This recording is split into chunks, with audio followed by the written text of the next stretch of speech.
بیان کیا جاتا ہے کہ حج کا سفر کرنے والے اس کے عزیز و اقارب جنوبی سنیا تک رخصت کرنے جاتے تھے۔ شام کا سفر کرنے والے کو شمالی سنیات الوداع تک پہنچایا جاتا تھا۔ یہ بھی کہا جاتا ہے کہ بعض غزوات کے لیے جاتے ہوئے مدینہ اور اوالی پر خلیفہ بنائے جانے والے کو یا کسی محاذ میں بھیجنے والے صحابہ کو اللہ کے رسول صلی اللہ علیہ وآلہ وسلم نے یہاں آ کر رخصت کیا۔ یہ بھی کہا جاتا ہے کہ اہل مدینہ کے علاوہ ہر شخص سنیۃ الوداع ہی سے مدینہ میں داخل ہوتا تھا۔ اگر کسی اور راستے سے کوئی شخص مدینہ میں داخل ہوتا تو حضرات اس سے لڑائی کرتے۔ اس کے علاوہ سنیا سے گزرنے والے کو 10 بار گدھے کی آواز نکالنی ضروری ہوتی تھی، کیونکہ لوگوں کا عقیدہ تھا کہ اگر کسی نے سنیا پہنچ کر گدھے کی طرح آواز نہ نکالی تو وہ مدینے سے نکلنے سے پہلے ہی فوت ہو جائے گا۔ گدھے کی آواز نکالنے کا معمول بنا رہا، یہاں تک کہ عروہ بن الورد ابسی مدینہ آئے تو انہوں نے گدھے کی آواز نکالنے سے انکار کر دیا۔ چنانچہ جب عروہ بن الورد نے آواز نہیں نکالی تو لوگوں نے بھی ایسا کرنا ترک کر دیا۔ اگر نبی صلی اللہ علیہ وآلہ وسلم کے مدینہ منورہ پہنچ کر قباء کی طرف مڑ جانے اور قباء سے مدینہ تشریف لانے کے راستے کو دیکھا جائے تو یہ ثابت ہوتا ہے کہ وہ سنیا جہاں سے استقبالیہ نظم پڑھنے کی ابتدا ہوئی تھی وہ جنوبی سنیا ہے۔ اس کی دلیل یہ ہے کہ اللہ کے رسول صلی اللہ علیہ وآلہ وسلم بروز جمعہ بوقت چاشت قباء سے روانہ ہوئے اور اہل قباء یعنی بنی عمرو بن عوف کے چچیرے بنی سالم بن عوف کے محلے سے گزرے۔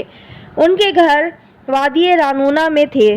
بنی سالم بن عوف کے سردار عتبان بن مالک اور ان کے قبیلے کے لوگوں نے اللہ کے رسول صلی اللہ علیہ وآلہ وسلم سے عرض کیا، یا رسول اللہ، ہم اصحاب عصا ہیں، باغات کے مالک ہیں، کوئی بھی شخص یہاں سے گزرتے ہوئے ہماری پناہ حاصل کرتا ہے اور ہم اس سے کہتے ہیں جہاں چاہو ٹھہر جاؤ، لہٰذا آپ ہمارے پاس ٹھہریں۔ نبی صلی اللہ علیہ وآلہ وسلم نے فرمایا، اونٹنی کا راستہ چھوڑ دو، اسے حکم مل چکا ہے۔ تو انہوں نے عرض کیا، یا رسول اللہ، آپ نے ہمارے چچیرے بھائیوں کے یہاں کئی دن قیام کیا اور اگر یہاں سے گزرتے ہوئے آپ ہمارے یہاں قیام نہیں کریں گے تو یہ چیز ہمارے چچا زاد بھائیوں کے لیے ہمیشہ فخر کا باعث ہوگی۔ چنانچہ اس دن اللہ کے رسول صلی اللہ علیہ وآلہ وسلم نے ان کے یہاں قیام کیا۔ جمعے کی نماز کا وقت ہو گیا تو بنی سالم بن عوف ہی کی مسجد میں آپ نے اسلامی تاریخ کا سب سے پہلا جمعہ ادا کیا، اس لیے اس مسجد کو مسجد جمعہ کے نام سے موسوم کیا گیا۔ آپ نے مکہ مکرمہ میں جمعے کی نماز نہیں پڑھی تھی کیونکہ وہاں نہ تو آپ کی حکمرانی تھی نہ ہی جان کا تحفظ حاصل تھا۔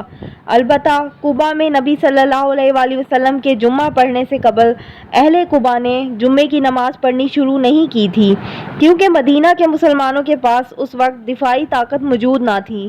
بنی سالم کی مسجد میں جمعہ پڑھتے ہوئے آپ نے سب سے پہلا خطبہ دیا۔ شام کے وقت آپ نے بنی سالم کے یہاں سے کوچ فرمایا اور حضرت عبادہ بن الصامت رضی اللہ عنہ اور حضرت عاصم بن عدی رضی اللہ عنہ کے قبیلے بنی اجلان کے یہاں سے آپ کا گزر ہوا۔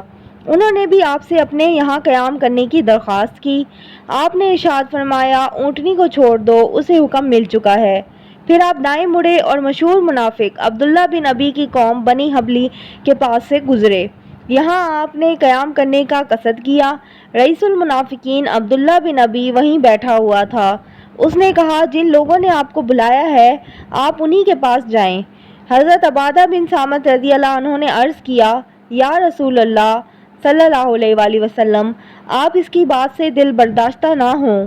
سچی بات یہ ہے کہ قبیلہ خزرج نے اسے بادشاہ بنانا چاہا تھا کہ آپ کی تشریف آوری ہو گئی، مگر یا رسول اللہ، میرا غریب خانہ حاضر ہے، آپ یہاں قیام کرنے کا ہمیں شرف بخشیں۔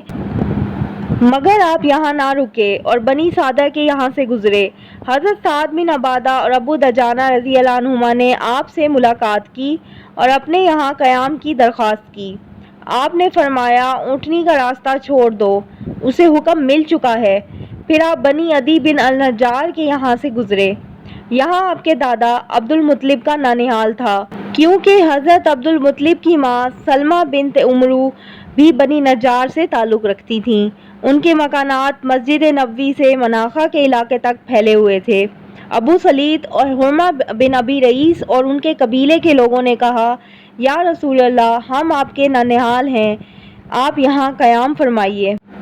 آپ جب بھی کسی قبیلے سے گزرتے، عورتیں مکانات کی چھتوں پر چڑھ جاتیں اور طلع البدر علینا من ثنیات الوداع کا نغمہ گاتیں، حتیٰ کہ آپ کی اونٹنی وہاں جا کر بیٹھ گئی جہاں آپ کا منبر مبارک ہے۔